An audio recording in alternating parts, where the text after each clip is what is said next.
Ja, velkommen til den her præsentation af Learn. Og jeg er jo som sagt fra Hvidovre Hospital. Jeg er uddannet af biokemiker, så jeg har sådan en lidt anden tilgang til det. Jeg prøver ligesom at tage, kan man sige, historien indenfra og ud. Og derved så bliver det her en indre fortælling om autoimmun sygdom. Og vi synes, det er rigtig, rigtig spændende at være med til det her, fordi at der er sket så meget udvikling i forståelsen af autoimmun sygdomme. Og nogle af de ting, som rigtig mange i vores laboratorium bruger tid på, det er jo at bruge rigtig, rigtig meget tid og på at lære rigtig, rigtig meget om utrolig lidt. Altså, vi er helt inde i en enkelt receptor på overfladen af cellen, og det bruger de altså alle rigtig meget tid på. Min opgave er lidt at sammenfatte, kan man sige, meget af den forskning, og så prøve at fortælle det på en lidt mere populær videnskabelig måde. Hvad er det egentlig, vi går og arbejder med? Og hvorfor lave det her projekt? Hvorfor bruge tid og være en del af det her Learn-projekt? Jamen, vi synes, det er vigtigt. Det er for det første noget, som jo rammer rigtig mange mennesker. Og så er det hårdt at blive ramt af en autoimmun sygdom. Og vi hører det lidt fra Christina, og vi kommer også til at høre lidt her senere fra Berit, som er læge og meget patientkontakt. Det er hårdt, det rammer på alle mulige måder. Men derudover, så er det ikke nok med det. Det er også alle de mange myter og fordomme, som ligger omkring sygdommen, som vi synes er vigtigt at informere om. Og det hørte vi også lidt om, det er for eksempel det her med, at det ikke smitter. Og der er alle mulige ting og myter. Og hvad er det, der sker med myter? Hvor er det, de opstår? De opstår på grund af mangel af viden. Så vores opgave er lidt at skabe den viden, så vi kan få de her myter og fordomme til at forsvinde. Vi tror heller ikke rigtigt på, at der løber trolde i skoven videre. Jeg ved ikke, om man egentlig... Men altså, det er jo sådan, at i hvert fald viden, synes vi, er vejen frem. En anden grund er også, at der har været de her store videnskabelige fremskridt i de senere år. I det hele taget, så hele den måde, man laver forskning og udvikler lægemidler, er jo også ændret sig radikalt. Og det baserer sig i dag på en forståelse, rettere end på kemi, som det var lidt i gamle dage. Man testede noget, og så man en effekt, og så vidste man ikke rigtigt, hvad det gjorde. I dag, der har vi en idé om, hvad det er, man gerne vil, og så ud fra det, så rammer man specifikt nogle mål. Man har jo i mange år kendt til autoimmun sygdomme. Det, der sådan set nok er det mest nye og mest spændende ved mange af de her ting, det er, at vi har fundet ud af, at de her autoimmune sygdomme, forskellige som de er i deres kliniske ekspression, udtryk, som tarmsygdom og ledegigt osv., så har de den samme underliggende mekanisme. På mange områder er der mange ting, altså der er det samme, der ligesom sker inde i kroppen, at det så manifesterer sig så forskelligt. Og derfor så er der også begyndt, kan man sige, at enten at kalde autoimmun sygdom, men vi har også støttet ind i det begreb, der hedder IMID, som står for immunmedieret inflammatorisk sygdom. Og det er jo rigtig spændende. Her er der kun et eksempel på 4 autoimmun sygdomme, men der er en lang række af dem. Og den erkendelse og den forståelse af, hvad det egentlig er, der sker, og hvordan den manifesterer sig forskelligt, har skabt grundlag for en række, kan man sige, medicamenter osv., som virker på tværs af alle de her sygdomme. Det er en ting, der er vigtigt at forstå, synes jeg, ved at alle de her sygdomme er forskellige. En anden ting er, at hvis man er ramt af en autoimmun sygdom, så kan det være, at der er nogen i ens familie, som måske har en helt anden sygdom, men i virkeligheden er det, fordi man er beslægtet med hinanden. Så hvis for eksempel nogen har morbus Crohn eller tarmsygdom, og en onkel eller tante havde ledegigt, så kan det være, at man er genetisk disponeret på samme måde.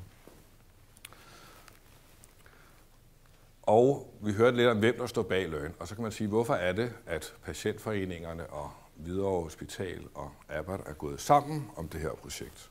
Men vi synes sådan set, at alle dem, der går i laboratoriet og knokler, og dem, som lige så meget går i laboratoriet og knokler for at udvikle lægemidler og informere patienterne osv., vi har jo i virkeligheden alle sammen det samme mål, nemlig at skabe den viden og de ting, der skal til for at hjælpe patienterne til at få et bedre liv. Så vi synes, der var alt mulig god grund til at indgå i det her samarbejde. Så kan man så spørge sig selv, hvorfor er det, at man lige pludselig oplever at få en autoimmun sygdom? For nogle sker det tidligt i livet, for andre sker det senere. Og en af de ting, som vi arbejder lidt med i laboratoriet, det er også lidt om den her black box. Vi ved, at der er at man kan læse i generne, for eksempel, at man kan være disponeret for at få en sygdom. Men rigtig mange af dem, der er disponeret for at få en sygdom, de får den aldrig. Og så er der nogen, som pludselig på en eller anden dag oplever, at de får den her autoimmunsygdom. Og hvorfor man så rent faktisk går fra at være disponeret og så til at udvikle sygdom, det er der en hel række teorier om, og det er ikke noget, vi ved med sikkerhed endnu. Og vi har valgt i det her projekt i Learn at tage en af de hypoteser eller teorier frem, som ligger. Og det er lidt den, som vi går lidt bagom her. Det handler lidt om, at immunforsvaret tager fejl. Det lige pludselig skulle arbejde med at fjerne et eller andet fremmed, et virus osv., og så er der for meget larm i systemet, og så kommer den til at præsentere nogle forkerte epitoper, og nu går jeg langt ud i noget molekylærbiologi, og jeg vender straks tilbage til den virkelighed ved at forklare, hvor det er, vi er henne. Fordi det er jo rigtigt, at jeg begynder allerede nu at snakke om alle mulige sjove ord osv., og der er rigtig mange ord, når vi skal beskrive, hvad det er for nogle ting, der sker. Mange af dem kender vi, autoimmunitet, og der findes alle mulige molekyler og ting og sager. Og det er jo sådan set alle de her ord, vi prøver at oversætte til en mere forståelig måde at tale om. Og når vi taler om immunforsvaret, så er det selvfølgelig en helt vidunderlig, fantastisk og kompleks ting, som er inde i os, som er utrolig dygtig til at beskytte os mod virus og bakterier osv.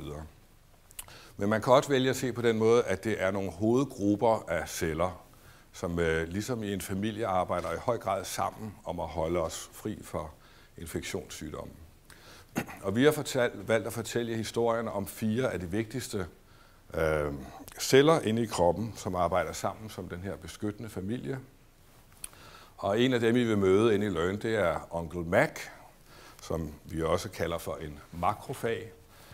Og han er sådan en, der er i stand til at æde alt muligt fremmed omkring sig. Han er sådan stor, har en masse fangerarme, og så haps, så spiser han bakterier og virus osv. Men det er ikke altid lige, at han ved, hvad det er, han skal spise og sådan noget.